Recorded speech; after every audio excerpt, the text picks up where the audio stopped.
Welcome to Envisioned Broadcasting. Envisioned Broadcasting, the station designed to encourage, equip, and empower you for growth and success. An affiliate of Direct Impact Broadcasting and Creative Broadcasting, presenting the EmPower Hour with Jaresha, a show that shares the stories behind the journeys of leaders, influencers, and motivators. The EmPower Hour with Jaresha begins now. Welcome to EmPower Hour with Jaresha. I am your host, Jaresha Moore. I am a best-selling author with over 18 years of combined experience in education, finance, healthcare, business development, and sales, owner and founder of EmPower on Purpose, LLC, where we provide personal, professional development, coaching, and consulting services, and leadership training. Certified coach, speaker, and trainer with the John Maxwell team, and owner of Envisioned Broadcasting radio station, or EB Radio. And you can actually download the EB Radio app today. So this is for all of my Android users. Please download the app today by going to your Google Play Store and getting that today. So we all know that it is Wednesday, and it is another great day and opportunity for you to be great. We absolutely love empowerment quotes on this show.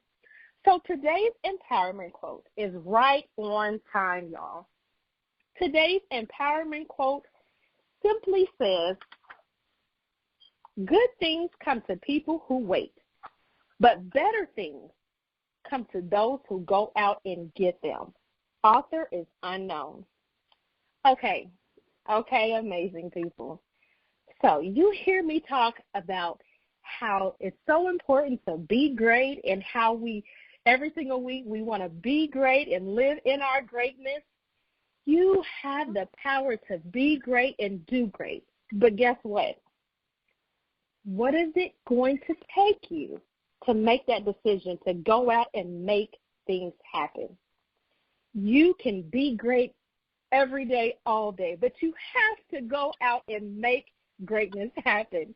Yes, you can make a choice to wait and put it off, but what good does it do to keep putting it off? We do not want to put off things for tomorrow that we can truly do today. I believe that whatever that thing is that you are wanting today, you can get it. I believe whatever you want to be in life, you can be. You can be that. You can be it. I believe that whatever you want to have in life, you can have it. But you have to be willing to go out and get it done. Getting it done requires work. It requires drive. It requires you being serious about what you want and then driving that vehicle to success. Let's look at Jeff Bezos. We all know Jeff Bezos is the CEO of Amazon. What if Bezos decided not to take advantage of the opportunity to start his own company? Because let's face it, I'm sure things were pretty good at the company he was working for. What if after he started Amazon, he decided working in his garage and holding those meetings at his neighborhood Barnes & Noble was all the good that he needed? What if he never even decided to start Amazon with selling books and then transitioning to selling everything? Do you think that Bezos had the mindset to wait and be okay with just good? No. He knew that better comes to those who go and get it, whatever that thing is. And we all know that's exactly what he did. And now we all have Amazon sending orders every week. Or maybe that's probably just me. Clearly, Amazon is my go-to for everything, and so many other people as well. So let's talk about Tyler Perry. Tyler Perry was poor, abused, homeless, and suicidal. He faced many, many obstacles and challenges, but understood that in order for things to happen for him, he had to make a decision to do something different and not be okay with just being good. He wanted better, so he made the leap from poverty to fortune, because he decided to go out and get those blessings. And now he has his own studio and production company. Listen, y'all. Yes, we can tell ourselves that good comes to those who wait all day long and keep waiting and waiting and waiting. And then before you know it, days, months, and years have passed with us waiting. But we want better, y'all. I truly feel like good is like 2 scoops of ice cream. But when you think of better, it's when you're saying, you know what, I'm going to add the banana, the nuts, the pineapple, the hot fudge, the caramel, and the cherry on top. So I need everyone to listen, to strive for better. You want to strive for that better Sunday and not the 2 scoops of good. Better is when you can make a decision to take some action and start working on your better. Better comes to those who pull up, who roll up those sleeves and jump right in. Better comes to those who aren't afraid to get a little dirty trying to make their dreams come true. Better comes to those who say, I refuse to sit and wait on my good when I can have better. Better is you saying, I am going to decree and declare that my better is waiting for me to take action, and I can't wait any longer. So what does better look like for you? I challenge you today to not wait any longer for things to be good, but go out and get your better today. You deserve that and so much more. You are created for greatness. And so today, let your greatness shine and you go get your better. So without further delay, today my amazing and special guest is Taylor Wang. Taylor Wang is a Seattle-based high schooler, artist, and advocate for diversity in the arts. She hopes to use her art as a vessel to express the fear and uncertainty of growing up as a part of an interconnected, social conscious generation.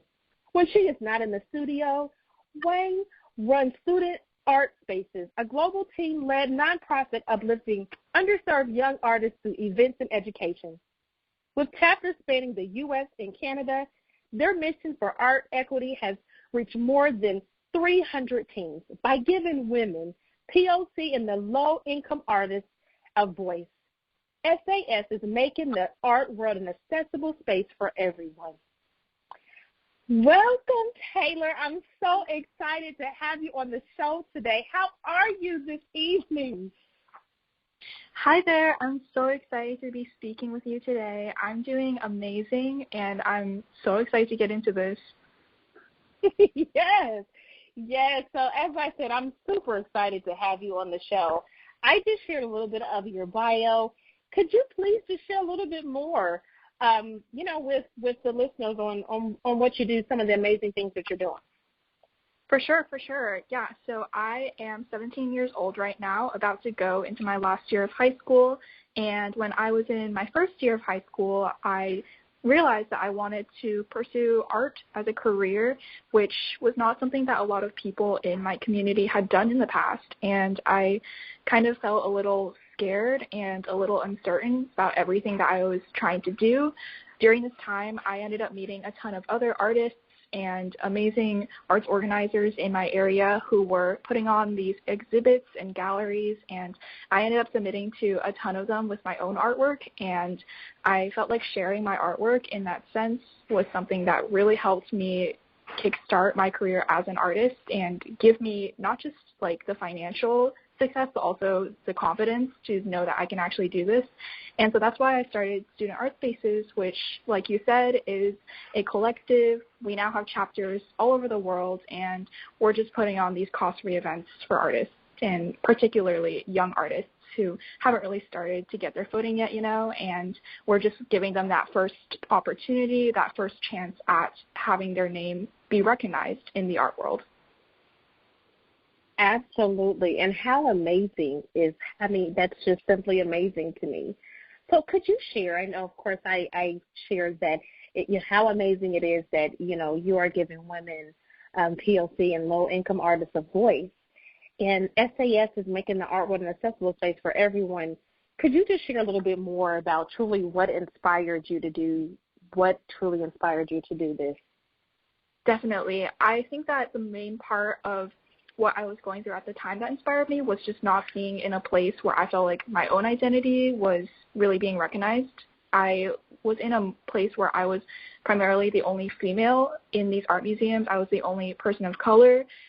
These art museums, not just in my area, but all over the United States, tend to have kind of a barrier of entry to artists who aren't already part of this sort of centuries-long norm that has perpetuated throughout the entire art world, really, of people who are disadvantaged or people who are underrepresented not really having a way in.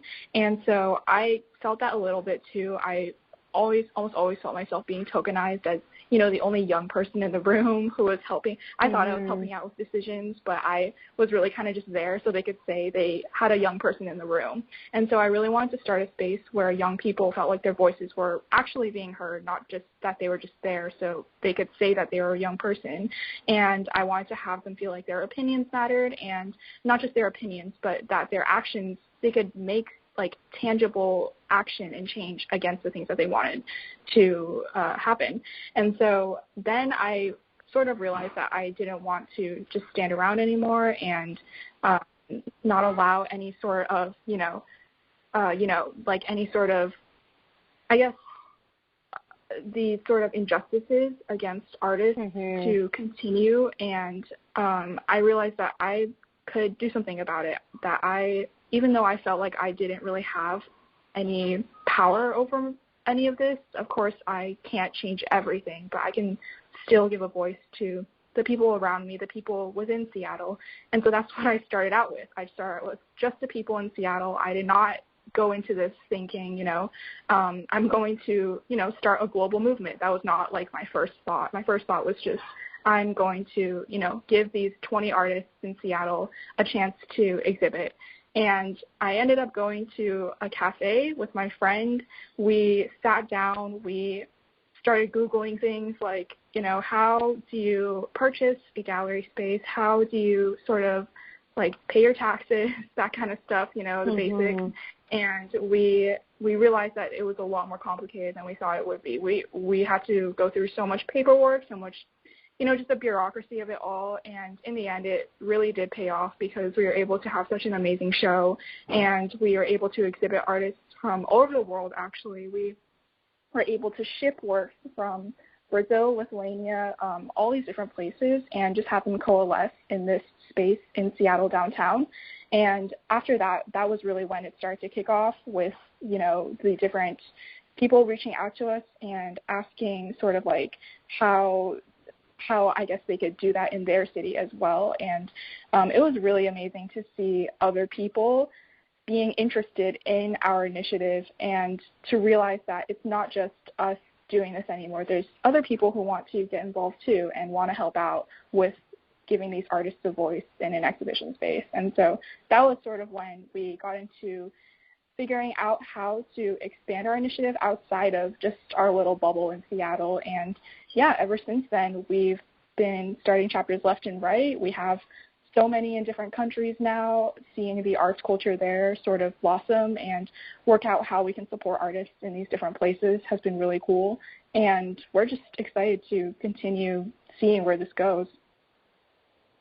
Absolutely. I think that it's it's truly amazing. As you mentioned, you did not realize that when you initially started that it was going to be a movement, and that, it was going to be a movement that was going to grow and expand to the level that it has. So I definitely think, and I say this just from, me being a parent and having, teenagers myself, and just understanding, from just a teenager standpoint, how they definitely have a voice. Oftentimes we, maybe look at, our teenagers and our kids and, we know they have a voice, but at the same time, you just taking the initiative to say, you know what, I have a voice.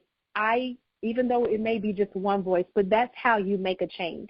And so I definitely, hands down, truly just commend you on starting the movement, giving, having the power and giving that empowerment and helping so many others truly have that voice and celebrate that voice. I truly believe that, in today's society, that we need more. We need more, more people like you that is going to be willing to step up and say, you know what, this is something that needs to happen, and we're going to do something about it. So I truly want to just commend you on that, hands down. And it's so exciting, the fact that you mentioned that, you guys now have been able to exhibit artists from all over the world. I will just say, that I feel like, and I'm not an artist, but I do have children that, like, I have a son that, that is an artist. And the fact that it's a way of expression and all of that, sometimes I truly feel like it's misunderstood. And so I celebrate the fact that you have started this movement and it just continues to grow and blossom. That's truly a huge accomplishment. And so with that being said, what would you say has been your biggest accomplishment up to this point? That's a great question. I think that there's been so many different achievements that we've been able to make happen while working on this initiative. And outside of student art spaces, even within my own artistic career, I feel like I've been so lucky to have so many opportunities come my way from such a small time of actually being an artist. And so if I had to pick one, I think it would really just be our first exhibition that was called The Modern Youth Identity. We had over 40 artists showcased in that space, and we had raised over $4,000 actually to pay for the shipping, printing, framing, hanging of all of the pieces. And it was amazing to see how many artists were telling us that was their first ever time showcasing, and they were flying out their work. Some of them actually flew out themselves to see the show. And we also had a huge generational gap at the show too, actually, because the art school we were exhibiting at had primarily adult classes, and so it was mostly people in their 60s, 50s going to the show, which was, of course, all young artists, ages 13 through 24. And so I had, someone's grandma coming up to me and telling me, how much it was crazy to see just, what had changed in the art world since she had been involved in it, and just how much these young artists had potential, and the issues they were talking about were very relevant too, and it just helped her understand it in a way that I think statistics, articles, that can never do. It's really interesting how visual art can kind of translate these concepts in a way that you can't really get anywhere else. And so that first exhibit was really what kind of solidified our confidence in doing this initiative, because up until then we were completely uncertain of whether or not it would work. We weren't even sure if people would show up. We thought it was going to be just like us hanging out in the studio, 2 or 3 people come by, but no, it was hundreds of people, and that was incredible to see how many people wanted to support. After that, it was just a matter of building on that momentum and, making sure that we don't get overloaded with all of the new opportunities that we had, because now it wasn't even a matter of figuring out what we were going to do next. We just had so many different ideas of where we wanted to take it, and it was really interesting to kind of see how after this first exhibit we started building some credibility, some reputation, and people kind of trusted us a little more, because that first time around we were emailing people left and right, and they would be like, heck no, we're not going to give our space to some random teenagers. And eventually my partner's old art teacher accepted us into her space, and she allowed us to use it. And it really just goes to show how it only takes one person to believe in you for your initiative to really blossom and to begin expanding and, going somewhere that you never thought it would ever go. So it was that one person who first let us use their space. Her name is Ruthie V. I'll shout her out. She works at Seattle Artists League, and she gave us her space, and that was really when it all changed. It changed the game for us, and so that is definitely something that I'm very proud of. Yes, and I think that is so good, because you said that, you feel like sometimes it takes just one person to truly believe in you. But the fact that you guys believed in it yourself as well, because if you didn't believe, then you would have never even, came together and said, okay, this is something that we definitely need to do. and, move forward. So hands down, absolutely. Yes, it takes one person that's going to believe in you, but you also have to be willing to believe in yourself. And so I can imagine that, at this point with having, several different exhibits and really just continue to grow and, expand, you've probably been faced with, many different challenges. What would you say would be one of the biggest challenges that, you have personally faced so far?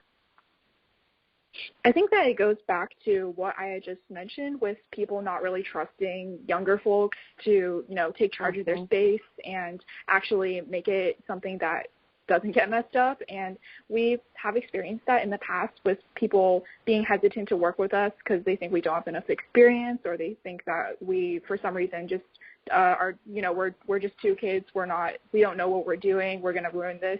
And so it really has been a game of getting people's trust and figuring out how to make them, know that we're serious about this. We're not fooling around. We're actually trying to make a really good art show happen. And so one thing that has been really great is that we've seen so much support. I think we've definitely seen way more support than we've seen rejection. People are, at the very least, willing to give us advice, if not help us with financial or legal or anything like that.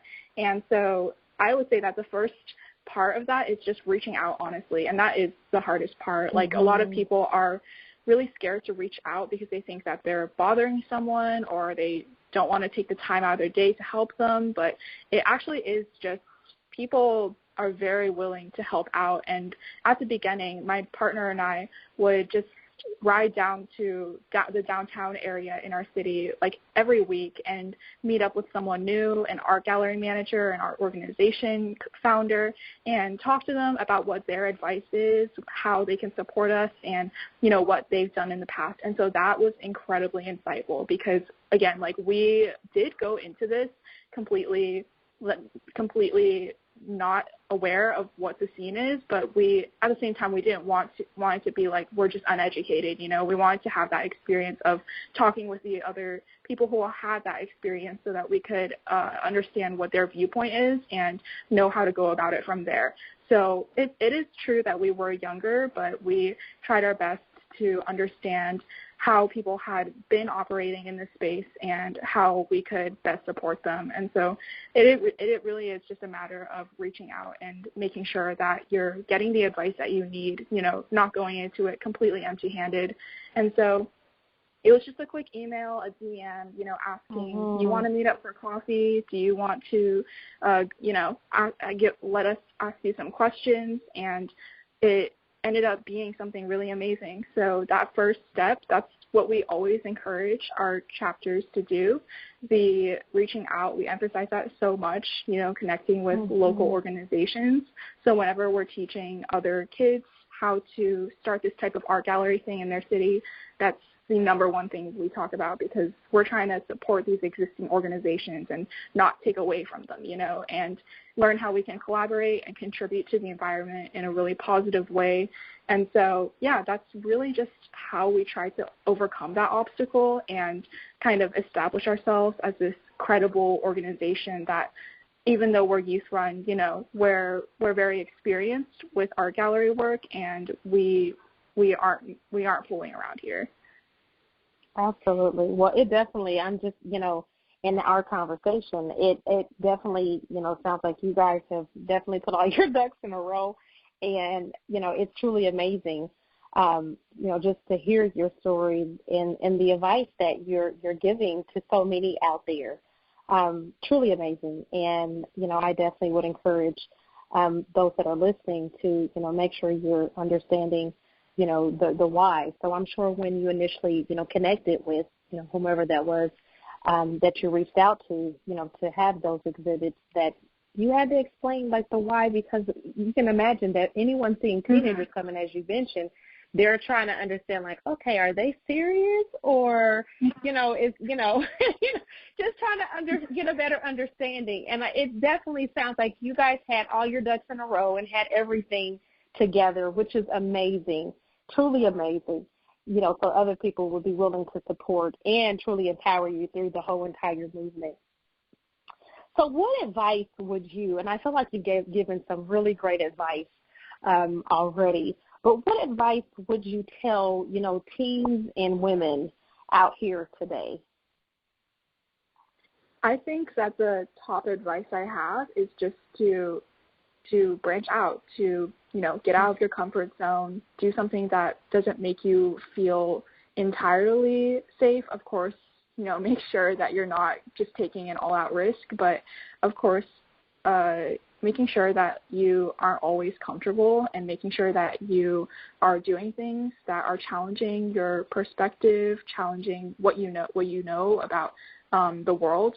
And so for me, that was kind of starting this art collective, Student Art Spaces, because I had never really been in the arts organizing world before. I was mostly just an artist on my own, staying in my studio and like painting and drawing. I never really connected with other people about this, and it was very intimidating at first because I felt like I was the odd one out. I didn't really know anything, and a lot of people had already had a lot of experience working with art museums, galleries, that kind of thing. A lot of people were older than me, and even still, like to this day, a lot of the art projects I'm part of, I'm usually like very much on the younger side, and I often feel like I'm, not saying the right thing, or I'm not helping out as much as I could, and it really is just a matter of being confident in yourself, trusting that you're not always going to get it right, and when you do get it right, of course, like celebrate that, and make sure that you learn from what you did wrong. Don't beat yourself up over it. It's not worth thinking about it all day. Like I think I've had so many things happen where I've messed up along the way because this was not a perfect process. It wasn't like day one we had a perfect plan. We knew everything that was going to come at us, and we were, armed and ready. It was very much like we were scattered. We didn't know what was coming for us, and all along the way there were so many mistakes. I remember like when we first got the bank account for our collective, we forgot to pay the fee and so we had a bunch of debt in our bank account like the first day, and that was very scary. So it was all of these different issues that were coming at us that we had no idea how to deal with. But, just the magic of social media, the magic of Googling things, that honestly took us a long way. Like I'm not even going to lie, like Google has been our best friend this entire time. If we don't know something, we'll just Google it and it'll help us out a lot. And so we've also had in-person mentors, like I mentioned before, but all of these different things, just being tactical about it, being strategical, and not giving up, when you see one of these issues, just thinking like you've messed up and it's over now, you've completely ruined it. It's nothing like that. Usually it's not that big of a deal. And we have had incidents where it has been a very big deal. Like for our second exhibit, we were having it at this venue that was a government building, and it also happened to be in March of this year, which, as we all know, that's when COVID-19 started really taking over. And I live in Seattle, so we were kind of the first hit. I think Seattle had the very first case in the U.S., and so it was a huge panic. Everyone was kind of freaking out, and we weren't sure. My entire team is still in school, in high school or college, and so we were all sort of wondering, is school going to close down? Like, what are we going to do? And at the same time, this exhibit was also going to run in like a week. And we were like, clearly we can't have a huge group of people gathering for this exhibit, even though we've planned for it for months and months and months. We put like our heart and soul into this exhibit. And so it was a matter of slowly downsizing. At first, we were like, okay, let's just not have the singers. We were going to have performers and singers, and we decided to just cancel it because it wasn't worth it. And then we were like, okay, let's just limit the amount of people who can come in. And we kept on saying, okay, let's just not do this. Let's just not do that. We're still going to push forward and like be hopeful about this exhibit happening. And then the night before the exhibit, actually, the manager at the government building, it was a city hall, the manager at the city hall reached out to us, and he was like, yeah, we're closing down the entire building because of the pandemic. And that was very heartbreaking for us because we had tried this whole time to sort of compensate with letting go of this thing and that thing so that the exhibit could hopefully still run. And, having that all be for nothing, having all of our work be all for nothing was very, very disheartening. And so that, of course, was a very big deal. That wasn't like a small mess up or anything. We had to email all of the participants, all the people coming very frantically. It was a very long night, I remember, and it was just us email after email, telling people don't come tomorrow, like the building's going to be closed, and just apologizing to everyone. And we had also secured funding for the exhibit, of course, so that was an issue too because it was no longer happening. And so we're just, it was problem after problem erupting one after the other. And a ton of our other events ended up getting canceled too. We had some plans throughout the month and they were all canceled, of course, due to the pandemic. And I think that goes to show just how little control sometimes we have over the things that are happening to us. Like, we had no way of predicting that this would happen. It's literally like an event planner's worst nightmare, like a worldwide pandemic stopping your event from happening the night before.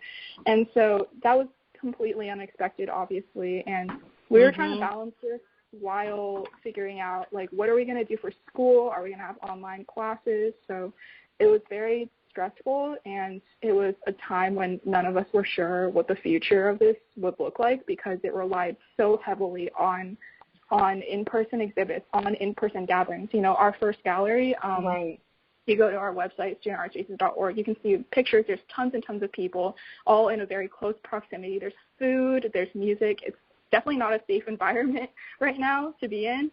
And so all of those aspects were things that were very, very essential to having a good gallery. And we were like, okay, so if we can't have any of that, then what is the purpose of our organization? Like, do we just stop now? And of course, you know, we didn't stop. We came up with some new solutions. And after that first exhibit cancellation that we experienced, the first sort of failure, I guess you would call it, we kind of just picked ourselves back up and we're like, okay, how can we recover from this in a digital way that is still safe and prevents people from going out and spreading this virus, making this worse than it already is? We just spent a night brainstorming different ideas, and eventually we thought of doing this art magazine, and we thought, okay, so if people submit to this magazine, they don't have to go out in any way, they don't have to go to this exhibit. Even though this isn't really our thing, like, we've never done this before, we're just going to try it because there's nothing else we can do at this point. And it ended up being an incredible, I guess I would call it a journey to all the way up until now. It was in March when I said that exhibit was canceled that we started this.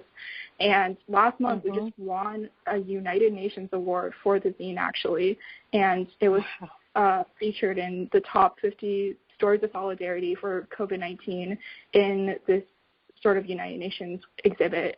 And we focused our zine, our magazine, on COVID-19 and how it was impacting youth, what young people, particularly Asian Americans, had to say about it, because there has been a lot of xenophobia, racism towards Asian Americans because of this virus. And so we wanted to touch on that and kind of tell people that, you know, they're still should be sharing their thoughts, their opinion still matters. And that ended up being something that we never would have done, actually, if there wasn't this pandemic. So we never would have thought of this idea of doing a magazine. We would have continued doing the exhibits. And I guess if there's one very, very small silver lining to all of this, it was that we had found this new route of creativity. And, you know, I guess it came out of this place of having to figure out a new opportunity because all of our other ones had just been wiped clean, like we are from square one, basically. And it was very, very difficult to start from that, to know that all the experience and research that we had before was just torn away, and there was nothing we could do about it. So it wasn't easy. It wasn't you know, something that we got past very, very quickly and easily. It was definitely something that we had to think about and sort of move through for months and months until we were able to come up with some new ideas of continuing the art collective. And I think that overall, it was a learning experience. It was something that taught us that even though this is like the worst case scenario and that our exhibit was canceled, we have nothing to do, basically, there's always, when there's a will, there's a way, basically. Like, when there is even the slightest glimmer of hope, then, like, there's going to be something you can do with that. You can turn that into something bigger and bigger until it becomes something that is the norm, that can be something that you become experienced in a very short amount of time, despite not knowing anything about it. And so that's my story of how we kind of became that. Yes, and that is truly an amazing, amazing story. You share so many great nuggets within, that story, just the fact that you guys were able to push forward, and which truly that kind of brings me to the actual, this week's quote that said, good things come to people who wait, but better things come to those who go out and get them. And so is there anything more that you would want to, add or share in pertaining to that quote, whether it be, some kind of, example or some kind of experience that you may want to elaborate on as far as that quote and how people truly can, just go out there and keep pushing forward as you mentioned, and to go out there and get there better. I think that it's been such a huge honor to have so many people supporting us, and without that, it would have never happened. If it was just my team, it would have never happened because, again, we're just teenagers. We don't own any buildings. We don't have any, major financial support. We had to get that from other people. And so without reaching out, without networking with these people and asking companies, asking individuals if they would like to support us, none of this would have ever happened.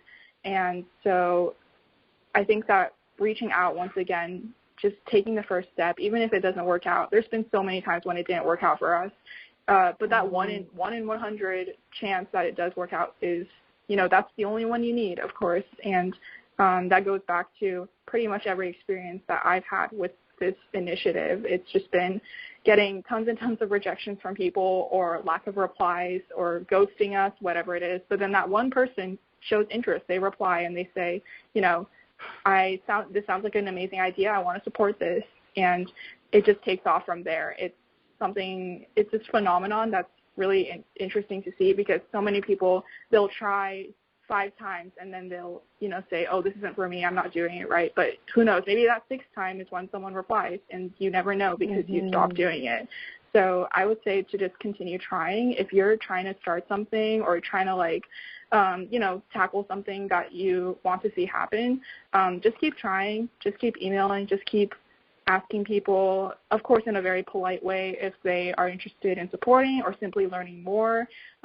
You'd honestly be surprised just how much support you can receive from even a small amount of replies. And, of course, as you get bigger and bigger, as the reply rate started getting stronger, people were very much more interested in helping us because they have seen us in the past have success. So when people see you have that first success, then they'll reply to you more often. They'll be willing to offer you help more often.